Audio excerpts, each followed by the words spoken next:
by arranging a no-show job for Kawhi Leonard back in 2022. When Steve Ballmer came and had that interview with Ramona Shelburne, he had plausible deniability. Was there an exception made in terms of our relationship with aspiration? Absolutely not. These revelations that came out today had substantially less plausible deniability.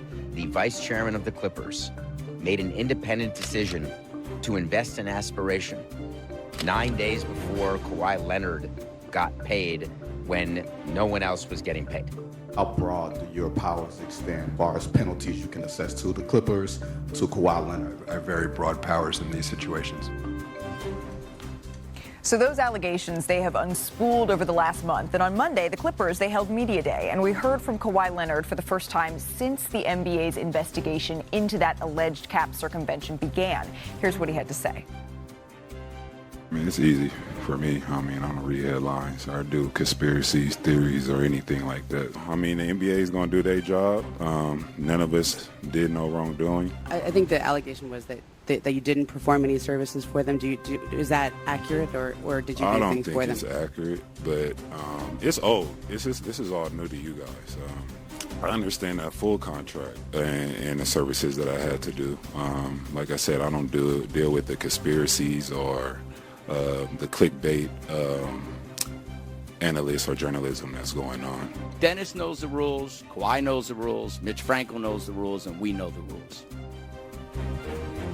Is that a yes or no? Yes, we all know the rules. That wasn't the question. Ramona Shelburne was the one asking those questions, and she joins us now. We got to hear from Kawhi Leonard for the first time. What was your biggest takeaway here? Well, I wanted to hear from Kawhi Leonard because for 4 weeks we've been talking about this story, and I wanted to ask him flat out, did you do any work for this company? Yeah. I mean, the reporting had been that it was a no-show job. Okay, did you do anything? Did you provide any services? And he said, I don't think that's accurate. Now, that would have been the time to provide some examples of work that he may have done or had been contracted to do that didn't happen. And instead, he continued to talk about this is old, this happened a few years ago, you guys are just now finding out. I also wanted to know, and I think we all want to know, how much of that $28 million you were contracted for were you actually paid? Yeah. And he said, I'll have to check my books, but in the bankruptcy filing, he was listed as being owed $7 million. And he said, I'm owed a lot more than that. So in other words, even though he was contracted for $28 million, I don't think he actually was paid very much of that at all, at least based on what he said. Now, we didn't get much more detail.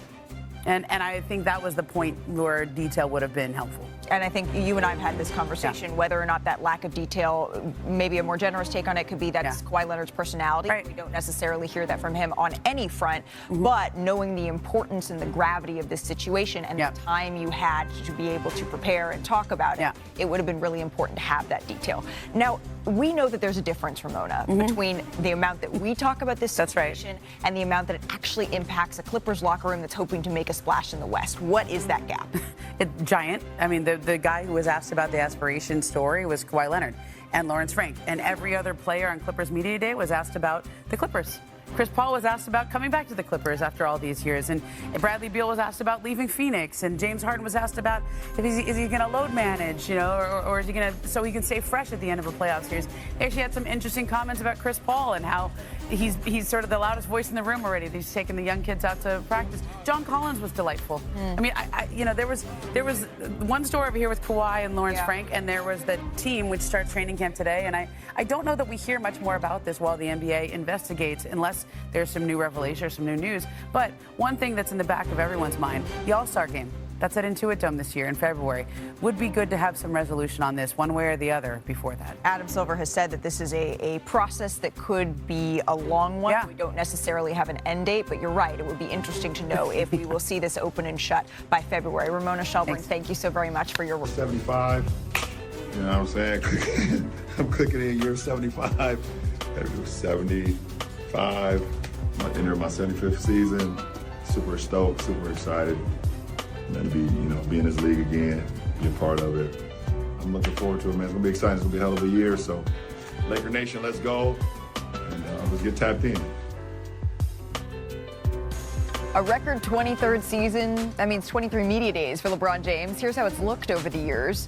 He said that 70 active players, they weren't even born when he made his debut. Well, with that kind of longevity, it also comes with a little bit of wear and tear, right? So the last time we saw LeBron James on the court, he was playing through an MCL sprain in the Lakers elimination game in Minnesota. That was the first round of the playoffs, right? Our Dave McMenamin, he covers the Lakers for us. He spoke to LeBron on Monday. Dave, what is the latest on LeBron James' health? Malika, LeBron told me that he's not where he wants to be at this stage of the preseason. Now, he said, of course, that he has time to get there. But really, this is something that the Lakers are monitoring and LeBron's monitoring. And we discussed his ramp-up plan yesterday at Media Day.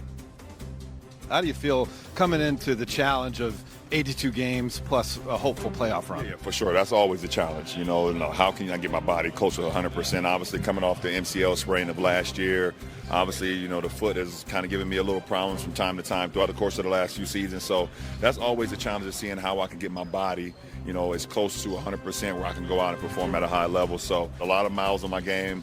I've, you know, trained, you know, throughout the course of the offseason. But just my presence is going to be important as well. You know, making sure that even if I'm not on the floor, just I'm always in tune to what we're doing, so I know what's going on at all times. So, you know, just looking forward to that. LeBron told me that it remains to be seen how much he'll participate in training camp and in the preseason. I'm told that the plan going into the Lakers' first practice today is that LeBron would be a limited participant on the court, maybe only be involved in some light shooting, but certainly be here and be present. As for the preseason, the Lakers have 6 preseason games.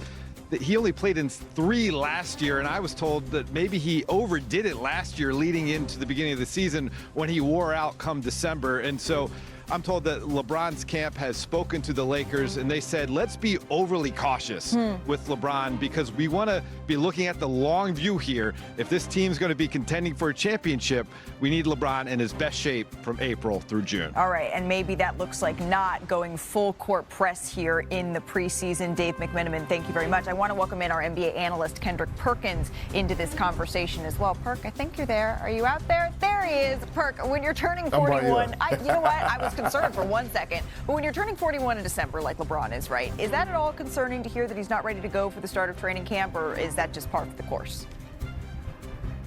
Malika, guess what? What? I'm turning 41 in November. We the same damn age, damn it. And he's still playing. He is still playing. So if he needs load management and to make sure that he's going to be available throughout the course of the regular season and in a playoff run, then damn it, he's deserved the right. I'm looking forward to watching Luka Doncic.